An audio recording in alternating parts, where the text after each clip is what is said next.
In 1927, Mao, reporting from rural Hunan province, wrote that in a very short time, in China's central, southern, and northern provinces, several hundred million peasants will rise like a mighty storm, like a hurricane, a force so swift and violent that no power, however great, will be able to hold it back.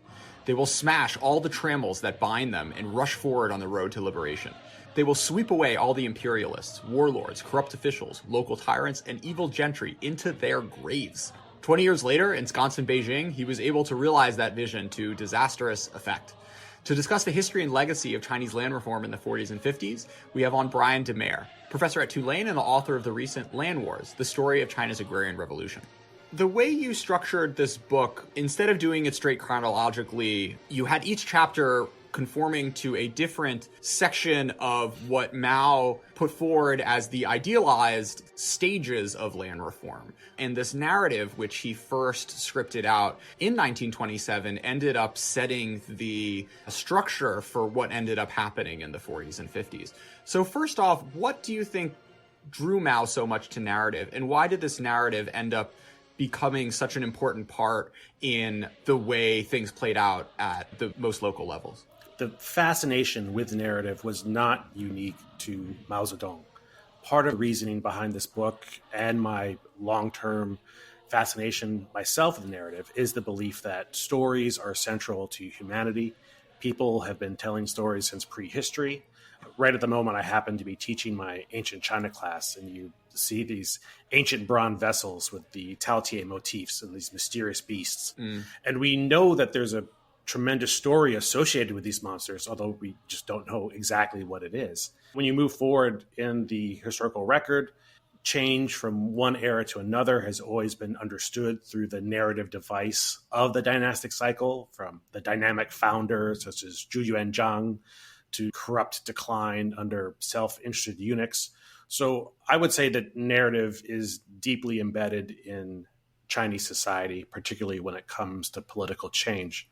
But as to your question about Mao Zedong himself, I do have a few thoughts, but I think grad students should really pay attention to this question because there's a lot of unexplored material here in terms of Mao and narrative and Mao as the grand storyteller of modern China. He himself was an absolutely voracious reader who was very familiar with all the novels of Chinese tradition. So he was someone who was deeply ensconced in the world of narrative. And I also think he needed narrative to accomplish his primary goal in the 1920s when he writes the Hunan Report, which has that wonderful passage that you just quoted.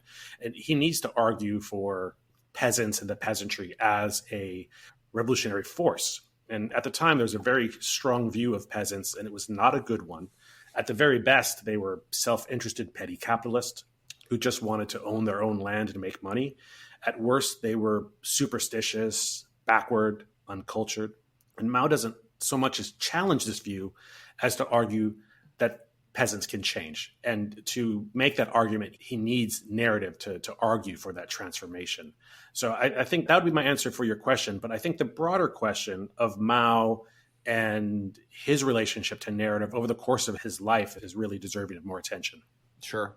So Mao, of course, ends up convincing the Chinese Communist Party that it was actually the rural folks and not the city bourgeois where the revolution would come from. And his first major domestic initiative is to push land reform. So I guess the first question that your book raises was whether or not China needed land reform in the first place in 1949. The simple answer to that is yes. China did need land reform. It needed some sort of interventionist campaign into the countryside. There was in the 1930s and 40s a widespread understanding that things were not right in rural China. There was massive poverty, real suffering. Many farming households just did not have enough land. Landlordism, while never as universal as the party claimed, and in fact, there were some landlords who had huge land holdings. I think any government that cared for the welfare of the Chinese farmers, they had to do something. And on a related note, all of those landlords who lived off rent, from a farming perspective, they were living the dream. And in my book, and when I talk about these things, I really like to draw attention to Xiao Zhaohou and her work on rural Shanxi. I think that she really captures the dynamic between poor peasants and landlords, in that for poor peasants, the idea of not farming and living off rent was their ultimate goal. Sure. But for the state, from the state perspective, these idle landlords who live off land rents and don't labor themselves, they are in essence wasted labor. So the other side of this, in terms of the need for land reform, from the state's perspective, they needed to get those landlords productive. They needed to get them working in the fields or doing something. So that was the other side of it. So I think that despite all the things that go wrong in land reform, the initial idea of let's go to the countryside, restructure land holdings, get everyone involved in agriculture, or at least more people involved in agriculture, was in essence a good idea at the very start. What were the main differences that are most important to understand when trying to conceptualize this from folks who grew up in the West? So I think that if we want to think about what landholding patterns looked like in China, and this goes back to Xiao Zhaohou's work, there was true mobility up and down the social ladder in rural China. So in other parts of the world, they practiced primogeniture, where all the land went to the oldest son, and you could maintain a large estate from one generation to the next. In China, one of the kind of the side effects of the unique family structure in China was that there was partible inheritance, so that all village or all the men of a family would divide that farmland equally. So as a result, you might have a wealthy family with 6 sons, and each of those 6 sons is going to inherit a much smaller plot of land.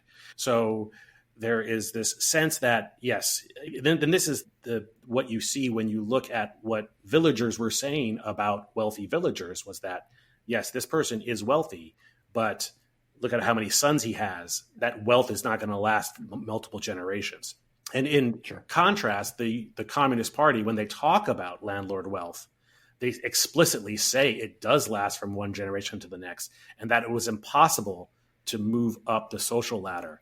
But the experiences of Chinese villagers does not bear that out. Yeah, it's interesting. The one thing that strikes out to me comparing Europe and China across dynasties is that nobility doesn't last forever. The emperor, if you were really kicking ass, like maybe he would grant you 3 generations of your kids being able to join the civil service or what have you. But it's not like landholding doesn't come with this sense that you are in a different social class and are better than everyone else, in a way that the sort of lines were divided much more brightly in the West. I want to say a bit more about this question of whether or not land reform was needed. The real question is, was violent struggle needed? Was this type of land reform needed? And I think that's where the question becomes a little bit more difficult. It's important to note that there was often the need for some sort of coercion or force. Village power holders were not simply inclined to hand over their land or accept their poorer neighbors as the new local elite. And in some villages, there were some truly bad people who had abused their power. So to give some examples, I discovered abuses that were not really discoveries at all, because they're exactly what you might expect from a village with no real estate presence. So local power holders acted without restraint. They collected too much taxes and made a profit.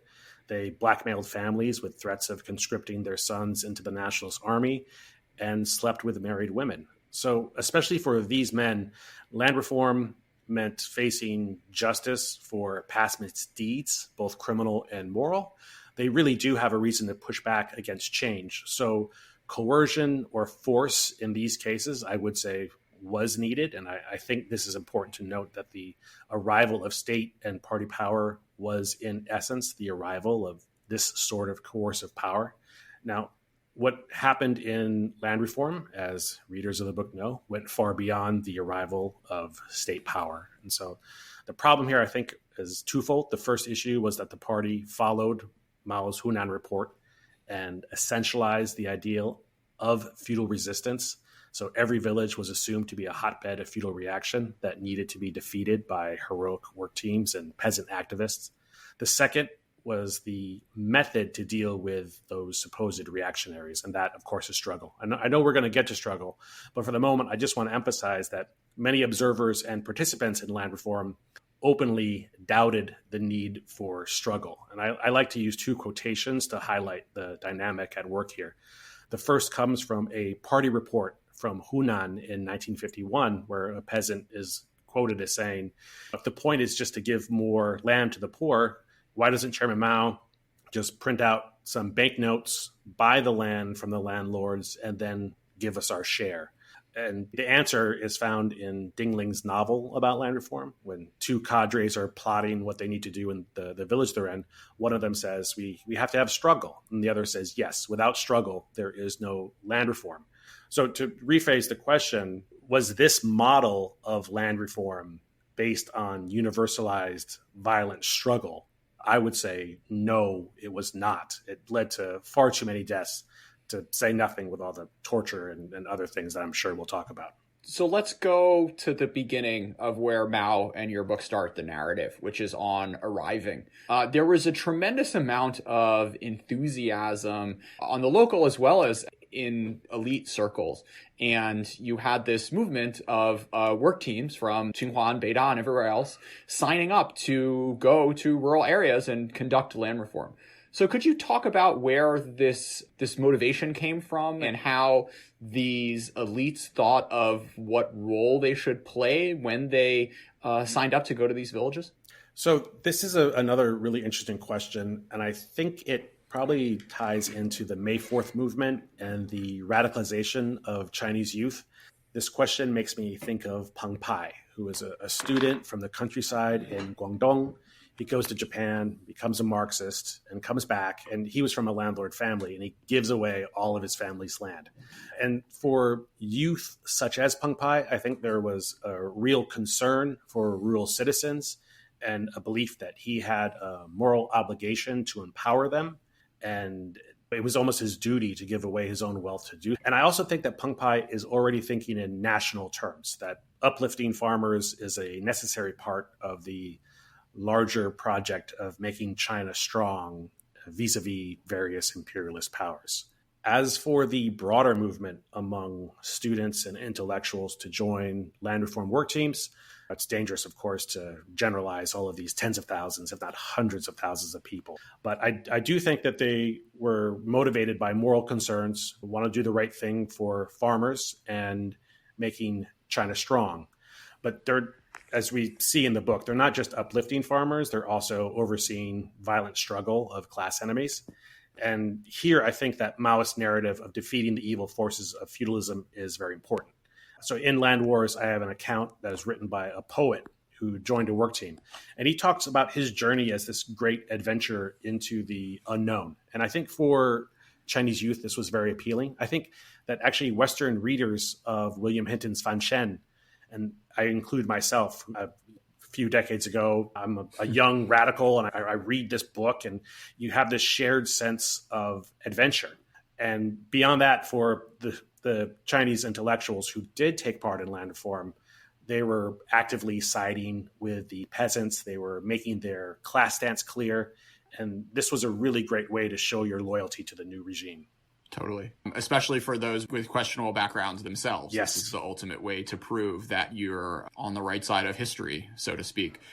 America hasn't had a real revolutionary movement in a really long time, but the closest thing that came to mind as an analogy were the freedom rides. In the early 60s, a handful of activists, mostly from the North, took buses down in the face of threats of and actual violence to help register Black voters in the South in the face of Jim Crow. Do you see are there parallels worth discussing, or do you think this is too far-fetched, Brian?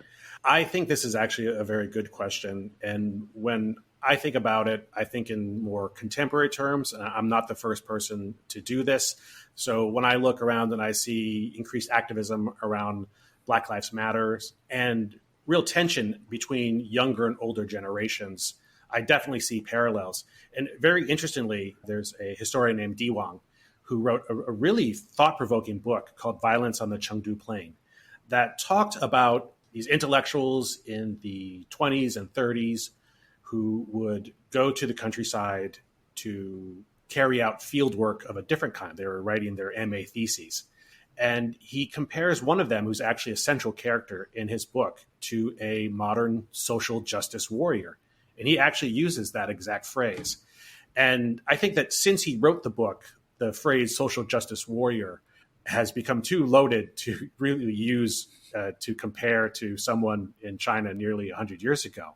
But yeah. I do think that there are parallels in the political activism that you see among youth. And I just look at my own nephews and nieces. They're incredibly politically active, and they're really not afraid to call out their parents and to disassociate themselves from their parents. So I think that there are some parallels, and perhaps another way to think about it, it's a way to draw connections with these earlier Chinese radicals who we might have difficulty relating to if we can just understand just this universal tendency among youth to radicalize and to be willing to call out their own family members if needed. Because I think sometimes when we think of China, we go, oh my God, we can't believe that these people would turn on their parents in this way. But I think in modern political context, we do see some of these lines being drawn between generations and even inside of families.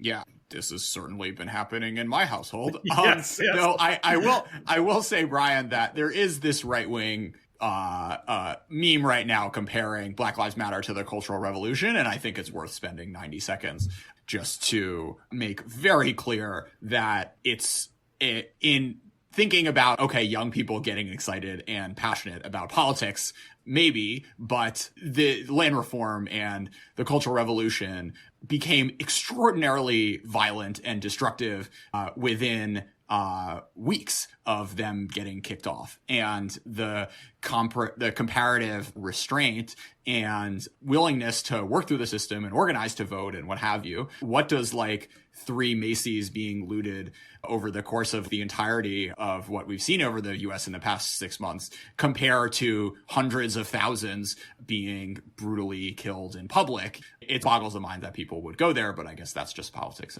in the US in the 21st century. So we have these folks from the city signing up to do revolution in the countryside. And even today in China, there's a rural-urban divide, but it was only more stark in the 40s where the comparative level of development in rural areas was even lower than it is today. So what were some of the tensions that these work teams had to overcome when they started settling down in these places where oftentimes they couldn't even speak the local dialect? That was often the first trouble, is just communicating. And that process is just mind-boggling of how you would go in and create great change when you can barely understand what the locals are saying. But the main problem they had is just identifying local realities. So they had to figure out who is the poorest people in the village, who are the quote-unquote exploiters, what grudges are at play, and also avoid getting tricked. There's a multitude of reasons why locals would want to trick a land reform team. It could be that they just didn't want any outsiders and wanted them to go away as quickly as possible. But often there were personal grudges that people wanted to get revenge on their neighbors. And it had nothing to do with feudal exploitation. It was just personal grudges, and this was a convenient way to get the tables turned on their local enemies. Yeah, I like the line you had some there. I forget what place it was in China, but you said that locals, angry that work team members so like didn't believe in animal spirits, tried to expel them because they thought that the work team was screwing up the crop that year. Yeah, and I guess one thing I just want to emphasize is that if you lived in a village, you didn't want anyone coming to your village. There was no good, I guess the only exception would be if a drama troupe came to your village and put on a show. Usually an outsider meant trouble. It meant taxes. It meant one of the local sons getting conscripted. Yeah, there's been war for the past 20 plus years. It's not a happy thing when the Japanese or the KMT or whoever rolls in. Just because the just because the communists are promising land reform, you still have a whole bunch of, you'd still be justifiably suspicious about what may end up happening as a result. What was the relationship between, aside from the folks arriving, there were already local cadres in many of these places. What was their role and stature in these villages, and how did these teams interact with and sometimes have to supersede what they were trying to do with the local societies? So local cadres were incredibly important during the land reform process. They are the ones who actually knew the local society.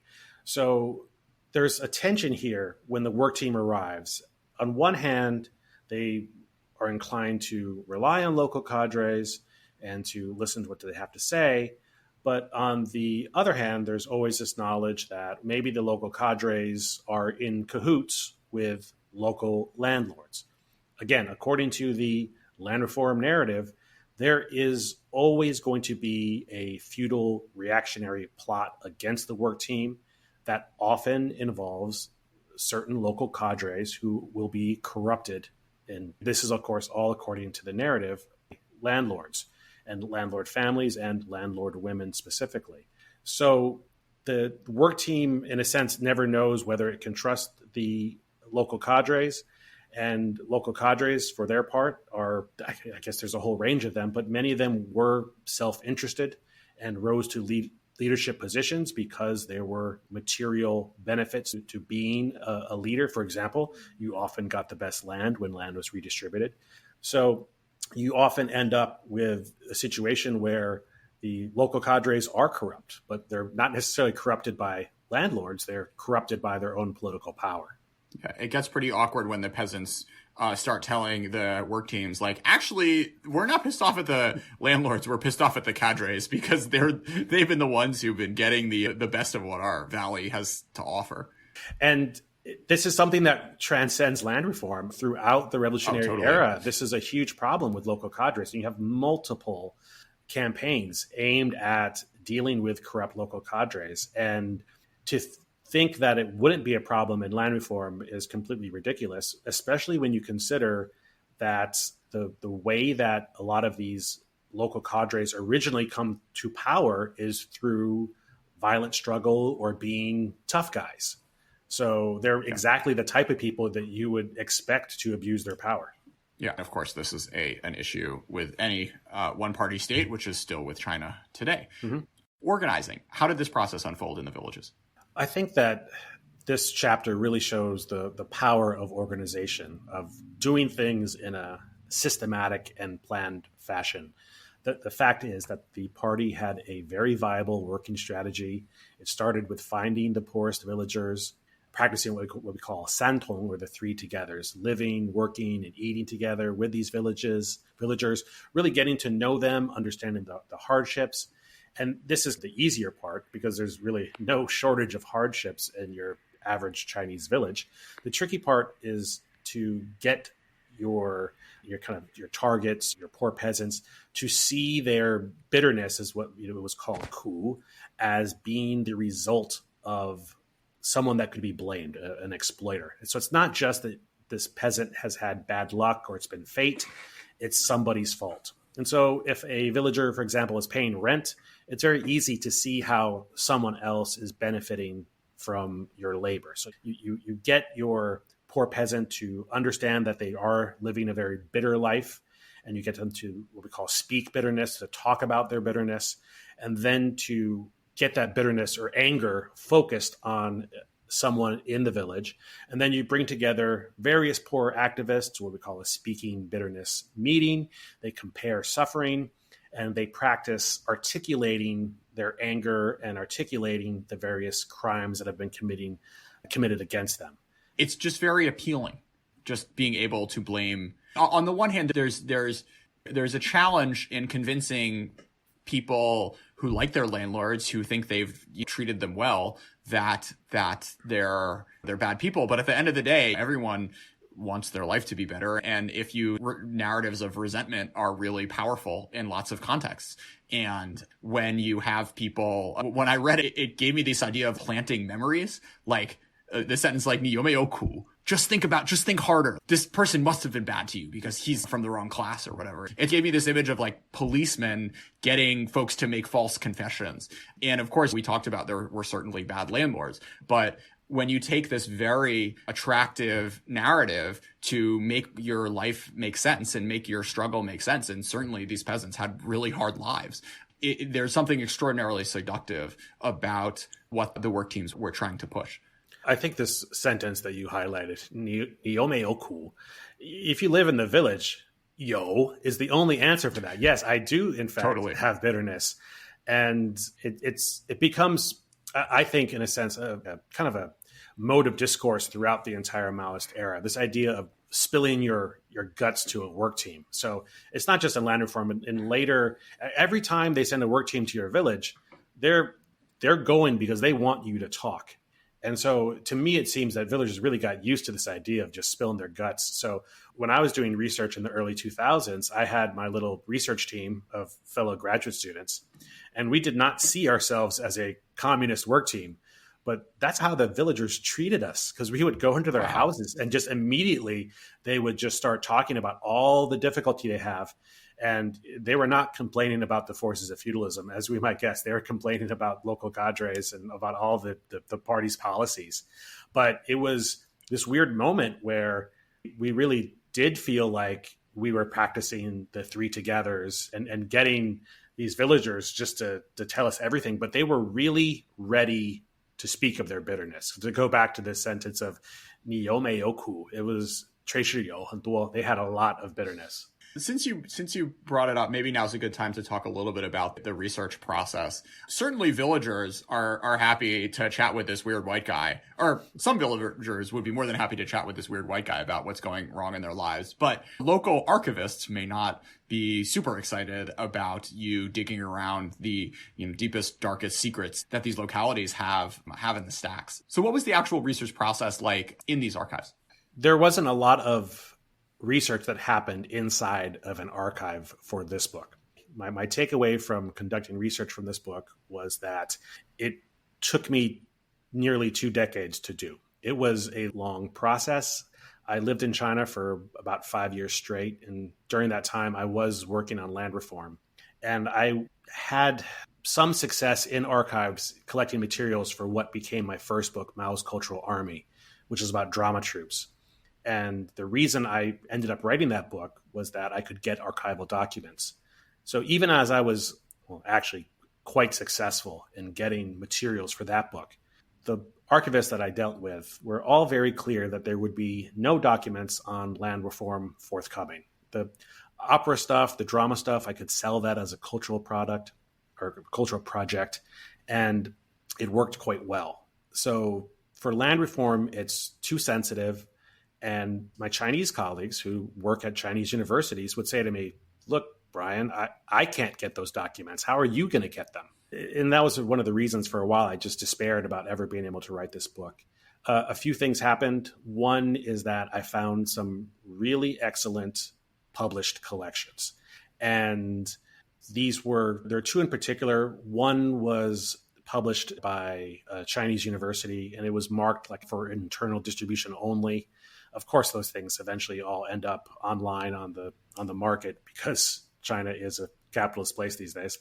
So I was able to purchase one collection, and that was a collection of party documents that had some really good stuff. And there was also another published collection that was actually published in New Zealand in a fly-by-night publishing house, where basically some Chinese academics had collected a whole bunch of archival materials. They organized them and had it published outside of China, and that was it for that publisher. But the collection is absolutely amazing. I was able to get some local county documents, but those were all obtained in informal matters. The idea of going to an archive to get this stuff is just a non-starter.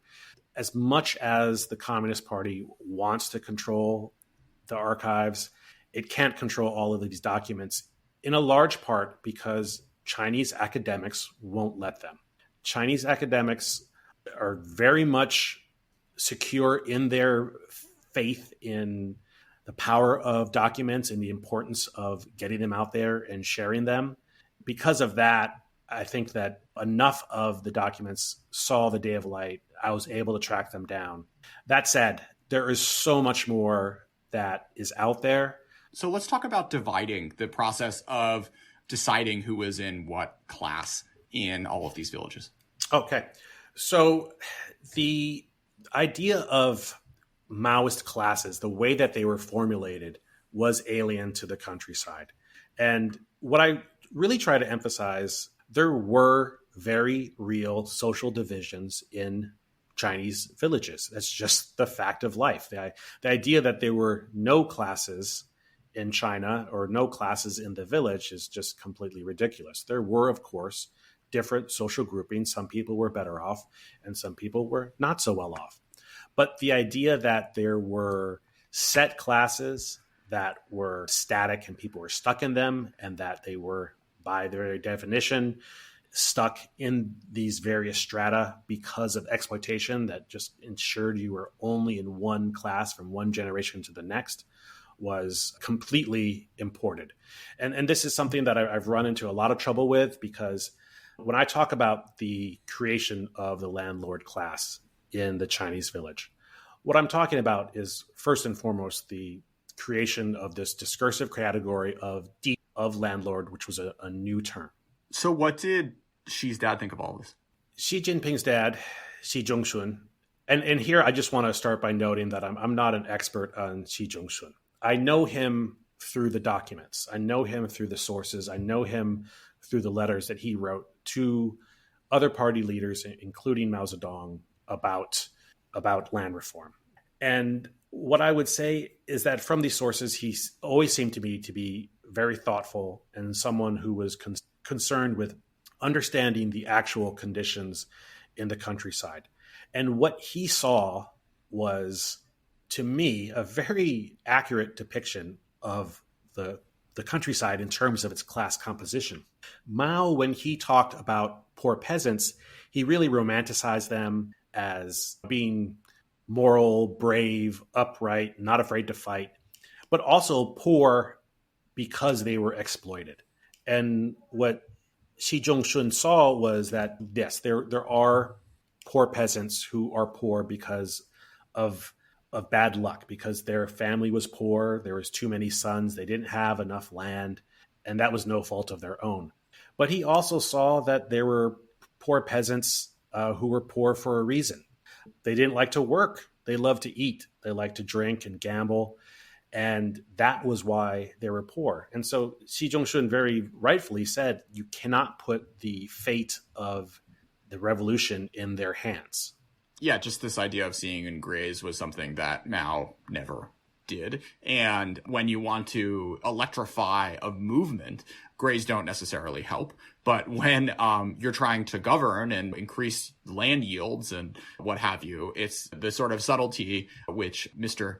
Xi Sr. brings to this discussion. It was really striking throughout this book. He also had this phrase of 制造斗争, which is this trend that he saw was particularly worrying of course, there being places in rural China where there really weren't landlords, or the landlords were so small as to not really be worthy of the venom which Mao's narrative would put on them. But at the same time, if you had a work team, you had to find landlords, because if you didn't have landlords, you had no one to struggle against, and then you couldn't do land reform. You cite a few horrifying cases of a poor orphan girl basically being like, everyone decides like, this is going to be our local landlord, because otherwise, like, what are we doing here? And that sort of trend of understand, it's not just the poor peasants, of which there are gradations. There's also landlords that should be treated differently based on their behavior and their holdings and what have you, which Xi Senior saw, but Mao certainly didn't. So struggle, what was it, and what were the dynamics that led struggle down into something so dark and violent? Struggle was the fulcrum of the land reform narrative. When Mao imagined the transformation of peasants from these apolitical, backward, superstitious beings into revolutionary actors, struggle was that moment. And struggle was when you confronted your oppressor, when you stood up to your landlord and you got in his face and you yelled at him and you accused him of the specific crimes that you've been practicing the articulation of them in these speaking bitterness meetings. And often this kind of standing up to your class enemy was accompanied by, so making them kneel, putting on a dunce cap, having a woman who was undergoing menstruation step over him, which was seen as this great embarrassment. But even far more extreme, of course, were all the moments of violence and spitting on them, beating them, hitting them, and eventually, of course, torturing and executing landlords. So how much of this can we lay at Mao and the CCP's feet, the actual violence that comes out of this, as opposed to it being the sort of dynamic that once you unleash, you can't really control? Well, Mao and the Communist Party are to blame for struggle as a concept, I would say. It's really hardwired into the narrative that they're pushing during revolution. But at the same time, I also want to note that villagers looking for wealth really pushed struggle to some of its worst excesses, because there was this belief that there was all this wealth that landlords were hoarding, and violence was seen as the best way to get landlords to produce that wealth. And of course, that belief didn't come from nowhere. Yes, right? it was from the top down, because this is the idea, is that because landlords are evil, immoral people who have been landlords for generation upon generation, they must have all of this hidden wealth.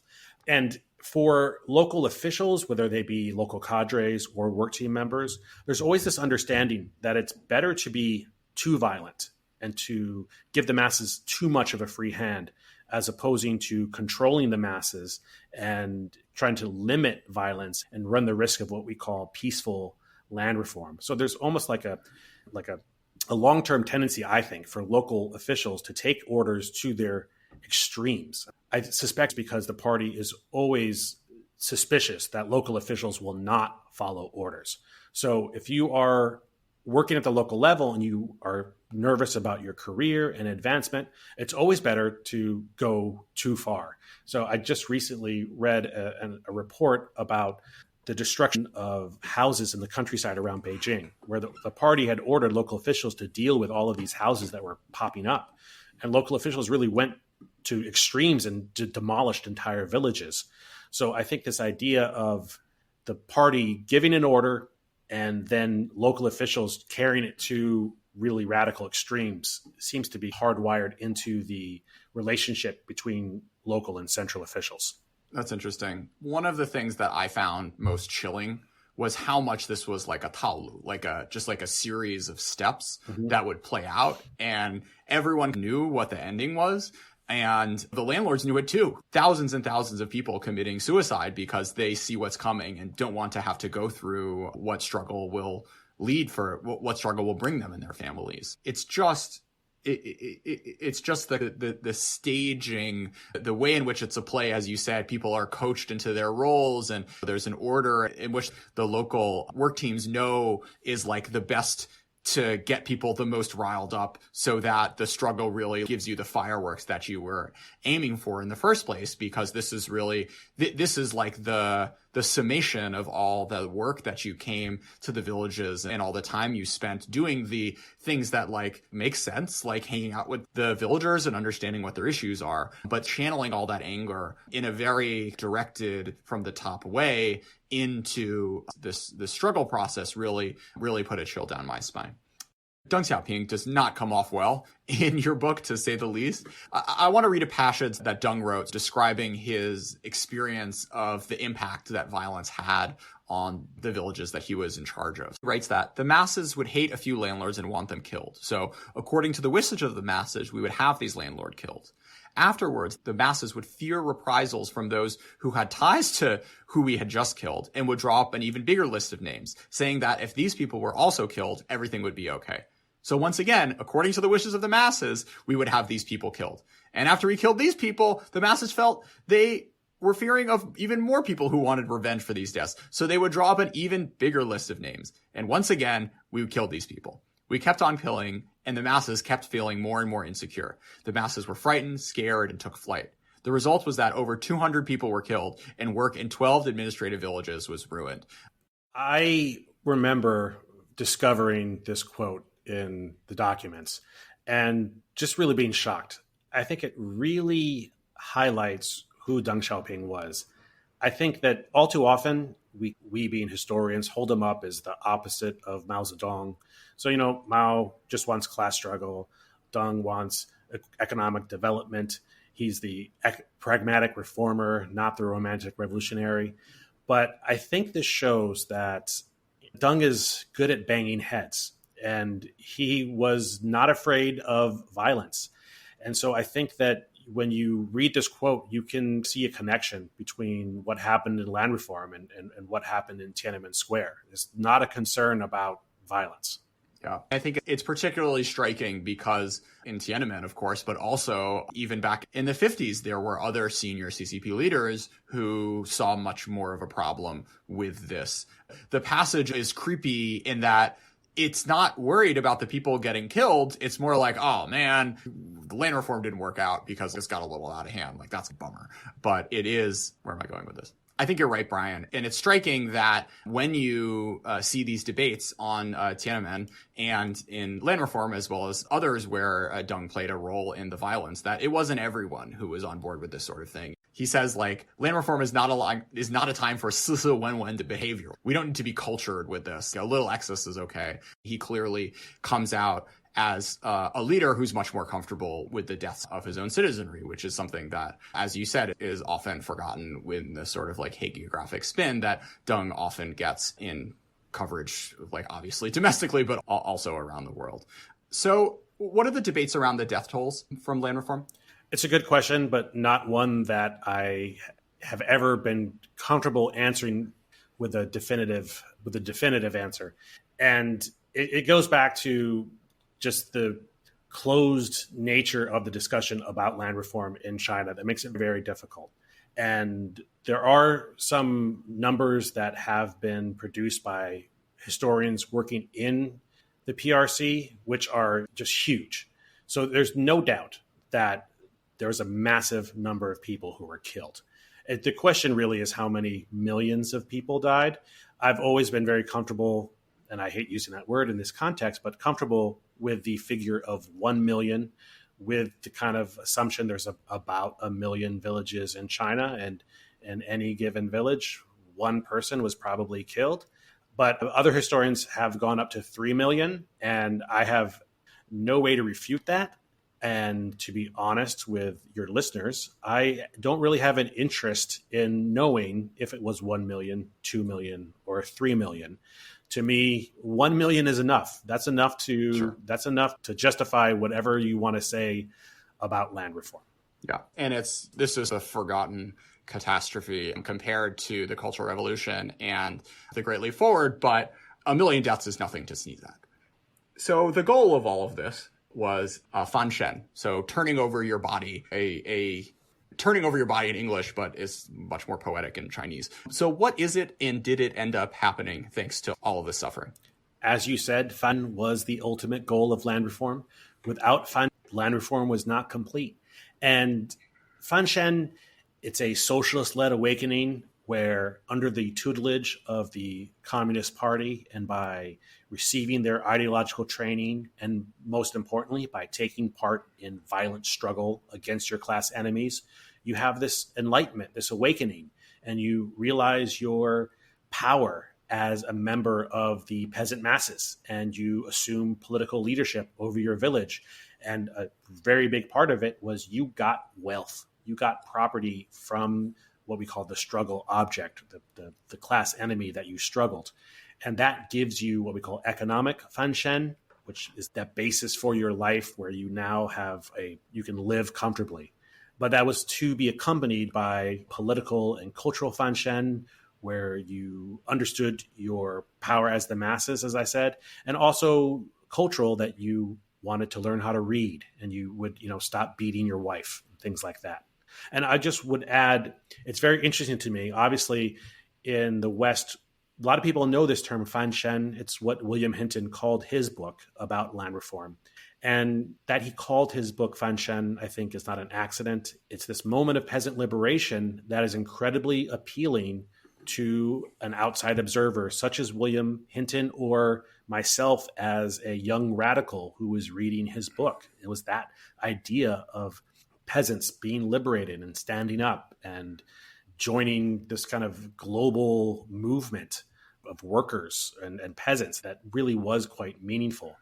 And Hinton, he's so good at explaining what Fan Shen is that one of the most important books about land reform in China, in Chinese, quotes William Hinton to explain what Fan Shen is, which is, to me, quite amazing.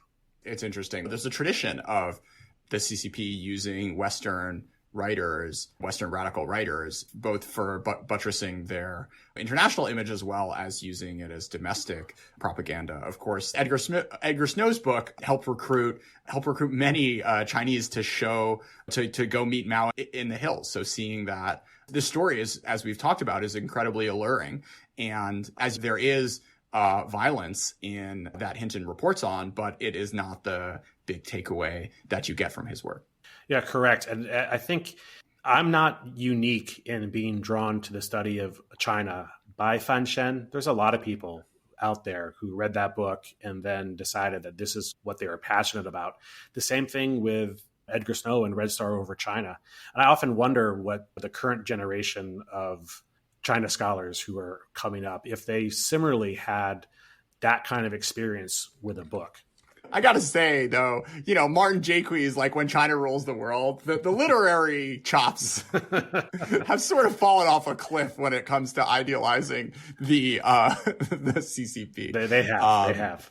They really got to find another someone else to tell the narrative, because it's struggling. It really makes sense, though, that young literary talents like Orwell in Spain or John Reed in Russia and Mexico are drawn to what on their face seem like great revolutionary movements. And part of what made their books incredible was the openness and access to political leadership and how personally compelling those leaders were, from Mao and Red Star Over China to Lenin and Sancho Panza in John Reed's work. And even nowadays, for the likes of Peter Hessler, China was a real adventure in the 80s and 90s. And certainly you can seek that out nowadays in China, but the path of being this like itinerant Western journalist, setting aside visa issues, is just not one that China really embraces anymore. Because at the end of the day, China and the CCP are status quo powers, and no one's going to be able to embed with a Xi Jinping in Zhongnanhai and get the degree of access that an Edgar Snow was able to in Yan'an, or Robert Hinton was in a rural district in Fan Shen. Brian, did women Fan Shen? It's complicated. Women did gain from land reform. They often gained a political role in their village, but ultimately the land reform campaign was not particularly interested in women per se. They were interested in using women to accomplish the larger goals of the campaign, so to speak.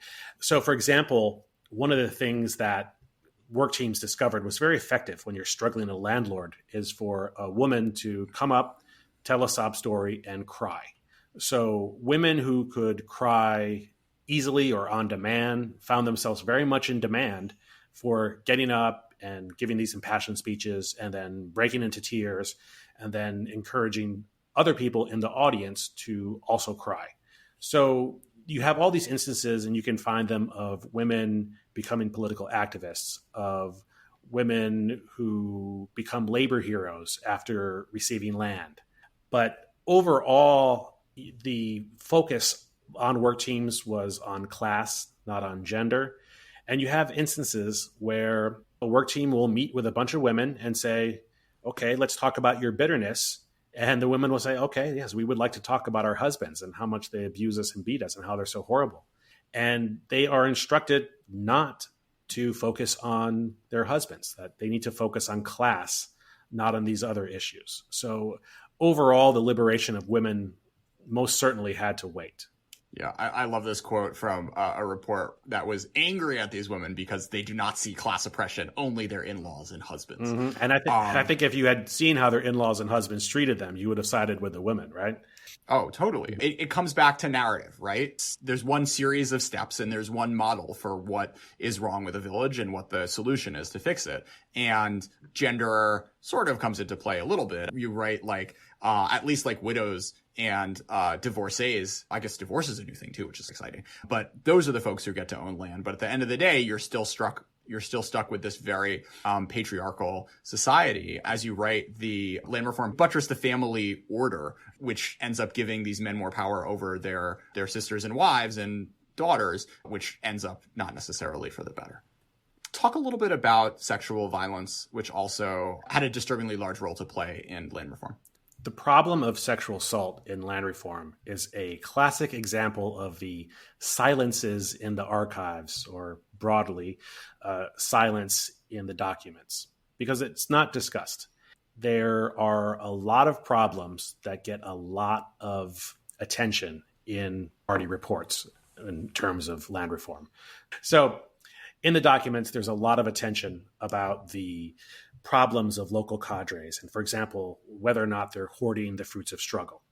But as towards sexual assault, it's just not mentioned at all. And I am very upfront about this, is that I didn't see the problem because it wasn't in the documents. And this was a great example of myself as a historian just being lulled into complacency by my belief that my documents were being honest with me. But if you look at it a bit deeper, you see very big problems in terms of sexual assault.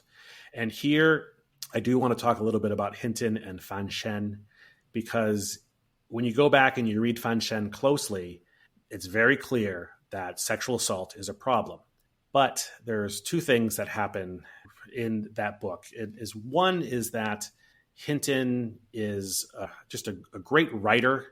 And so sometimes you get distracted by just the beautiful story that he's telling.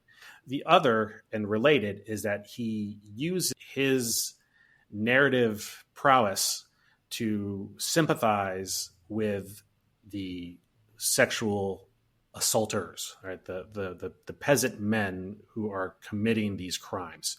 And he invites you against mostly landlord wives. Against mostly landlord wives. And so there's a couple of things going on. One is that he's using his narrative techniques. The other is he's adopting the communist perspective that this is a class issue, not necessarily a gender issue. So he talks about these poor peasant male activists who assault landlord women, and the predators explain it away as saying, hey, they're landlord women. And for so long, those landlords were taking advantage of our women. So now we're taking advantage of their stuff, because women are viewed as property, essentially as property during this period. It's not seen as a real problem for the Communist Party because it's this extension of the assault on the landlord class. And because it's not seen as a problem, it's not put into the documents, and it just disappeared from our understanding of land reform. And I'm embarrassed to say this, but I didn't really see this until I was well into the process of writing my book. And so it's in the book. I talk about it. But at the same time, I know that this is something that requires further research. It's going to be very difficult for whoever undertakes this project. It's going to be a very difficult in both sense of the words, both in trying to access sources and figuring out what happened, and also the process of studying it. For me, studying land reform and writing this book is, a lot of times it wasn't something that I wanted to do or that I got joy out of, but it was something that I felt I had to do. It's like an obligation that I felt after studying it for so long and recognizing the need in my field for a book on land reform. So I do not envy the future researchers who pick this up, but to them, I'm going to say now, this is incredibly important, and it's something that's completely been overlooked and really deserves close and careful attention. So aside from increasing social consciousness, The idea of land reform was also to increase output. What were the takeaways when it came to economic development for this land reform push? Because economic development was always a secondary goal of land reform, the results were decidedly mixed. So in some places, peasants got land, they really threw themselves into production, and agricultural output increased. In other places, there was a concern about producing. People were afraid that if they got wealthy, they produced too much, it'd be taken away from them. So there was a lot of farmers in various parts of China who tried to play it safe by just producing what they needed and not really throwing themselves into agricultural production. And the party really always knew that land reform was not going to solve the economic problems of the Chinese masses. That was going to have to await different campaigns and really collectivization is what they had in mind. But from an economic perspective, there were certainly gains. So I really want to emphasize when I talk about land reform that there were a lot of peasants who were much better off after land reform. They got land, they got farming tools, they had access to buffaloes and all the things that you need to be a productive farmer. But a lot of other people really didn't see much change. And overall, and this is something that historians in the PRC now freely admit, was that the overall economic impact of land reform was limited. You got land, but you now paid taxes on it. Yeah, and of course, within a handful of years, you have communes, and then you have the Great Leap Forward and all the suffering that came out of that. Yeah, and I think this is one of the reasons why actually land reform is a little bit understudied, is because of certain big economic changes that happened were so quickly washed aside in the rush to collectivize. But the point I make in my book is that is not the real point of land reform. The real point of land reform, it's political, it's the imposition of class labels, and this is really what we need to pay attention to when we talk about land reform. Brian, you want to close by talking about the legacy? Yes, and this is still very much an open question. The debate is going on. And the problem ultimately is that in China, land reform is still seen as this hallowed moment, this great accomplishment of the Chinese Communist Party. So to question it is very difficult, and to question it openly is especially difficult. When I wrote this book, I did have a bit of a naive hope that it would inspire that kind of discussion, especially with the very prominent role that Xi Jinping's father played. But after the book came out, I very quickly realized that was not the case. When commentators in China talked about my book, really all that they wanted to talk about was Xi Zhongxun and Xi Jinping. And of course, they had a lot of difficulty doing so because they did not dare write those names online. So there was a lot of linguistic gymnastics that people did. And eventually, actually, my book was, so the book is not published in Chinese and perhaps never will be, but it had been openly discussed on Douban, which is a Chinese website that does a lot of different things now, but at its heart was originally a forum for discussing books and other media. And there was a web page on that website that was open, and you had, I think at the end, I think there were at least 8 different reviews of the book, and it's now gone. Yeah. I was just searching it right now. I was really hoping we could close on that quote from one of the Chinese reviews. Yeah. Sadly, I didn't think to save it before it disappeared, bummer. But it's gone. And I think that's indicative of how the book is being treated in China, that it's seen as being negative towards land reform.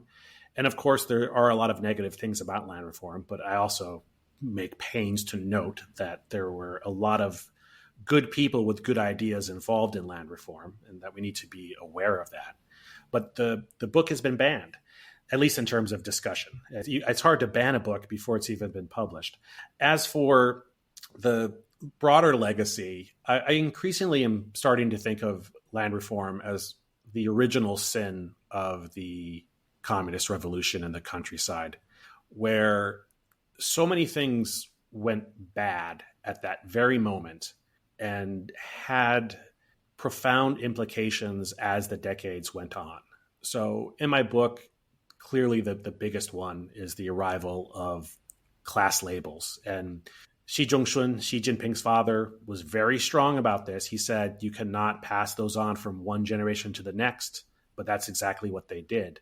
But all sorts of things happened in land reform that had just major results on rural society as the years went by. Recently, I was reading a book by Mo Gao, who works on rural Jiangxi, and he writes about his home village. And this was just another great example. So in his village, the land reform work team came, and they were completely hoodwinked by a local who was feuding with another peasant, not a landlord, and tricked the work team into having this guy labeled a landlord and completely ruined his life, not just for a couple weeks, but for decades, and ruined the lives of his entire family. So I would go back to this idea of the original sin. It's like that original moment where the party came and there was this great hope. And that's the thing that I always want to emphasize, is that the party came to your village, and yes, on one hand, they're there to do certain violent things, but they are there because they want to make your lives better, that they want to improve things. But when things went wrong at that first moment, it just kept on snowballing and snowballing. And we still are at this point where we can't go back and really reassess the entirety of land reform, because it has all of these implications for all these things that happened later. So the legacy of land reform, it's complicated, it's murky, it's ongoing. Here I will add that I'm very happy that I wrote what I consider the first book that looks at land reform as an organic whole, that it considers land reform on both sides of the 1949 divide and looks at it from economic and cultural and political perspectives. But since the book has come out, there have been other books that have come out. There's more work in progress. And I am very happy where I am in my career to leave behind land reform, to leave it to the next generation. And I just encourage future scholars to not give up and to keep on exploring land reform as long as we get closer and closer to the truth.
穿